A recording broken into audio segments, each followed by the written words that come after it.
बात करेंगे अगली अहम खबर की। 2024 में होने वाले लोकसभा चुनाव से पहले उत्तराखंड में तमाम राजनीतिक दलों ने संगठन की मजबूती पर कार्य करना शुरू कर दिया है। कार्य करने के साथ ही वोटरों को पार्टी से जोड़ने की भी कवायद शुरू कर दी है।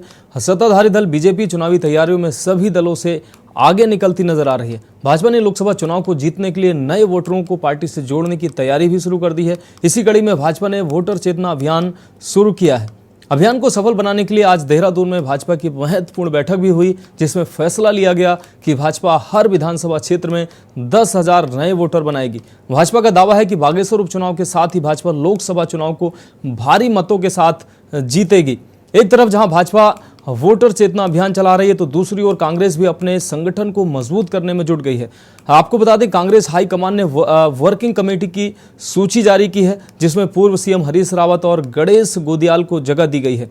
हरीश रावत और गणेश गोदियाल को एक बार फिर कांग्रेस कार्य समिति में जगह देकर पार्टी हाईकमान ने देश और प्रदेश की राजनीति में उनका कद जो है वो बरकरार रखा है। साथ ही रावत खेमे के खास नेता और पार्टी के पूर्व प्रदेश अध्यक्ष गणेश गोदियाल को भी कार्य समिति में जगह देकर हरीश कैंप के अच्छे दिन जारी रहने के संकेत दिए हैं।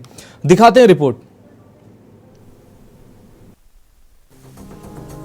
2024 में होने वाले लोकसभा चुनाव से पहले उत्तराखंड में तमाम राजनीतिक दलों ने संगठन की मजबूती पर कार्य शुरू करने के साथ ही वोटरों को पार्टी से जोड़ने की कवायद शुरू कर दी है। सत्ताधारी दल बीजेपी चुनावी तैयारियों में सभी दलों से आगे निकलती हुई नजर आ रही है। बीजेपी ने लोकसभा चुनाव को जीतने के लिए नए वोटरों को अपने से जोड़ने की तैयारी भी शुरू कर दी है और इसी कड़ी में बीजेपी ने वोटर चेतना महाअभियान शुरू किया है। अभियान को सफल बनाने के लिए आज देहरादून में बीजेपी की महत्वपूर्ण बैठक भी हुई, जिसमें फैसला लिया गया है कि बीजेपी हर विधानसभा क्षेत्र में 10,000 नए वोटर बनाएगी। बीजेपी का दावा है कि बागेश्वर उपचुनाव के साथ ही बीजेपी लोकसभा चुनाव को भारी मतों के साथ जीतेगी। चुनाव आयोग के द्वारा मतदाता सूची का पुनरीक्षण का कार्य वर्तमान समय में चल रहा है और ये काम 31 अगस्त तक चलेगा। इसमें मतदाता सूची में जो 1 जनवरी 2024 को 18 वर्ष के पूर्ण करने वाले नवयुवक हैं, उनके नाम जोड़ने का काम है और जिनके नाम मतदाता सूची में गलत है उनको शुद्ध करने का काम, और जो एक स्थान से दूसरे स्थान शिफ्ट हो चुके उनके नाम कटने हैं।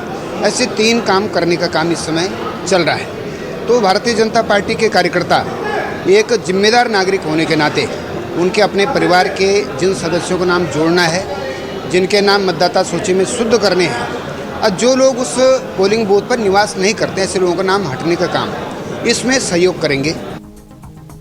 एक तरफ जहां बीजेपी वोटर चेतना महाअभियान चला रही है, तो दूसरी ओर कांग्रेस भी अपने संगठन को मजबूत करने में जुट गई है।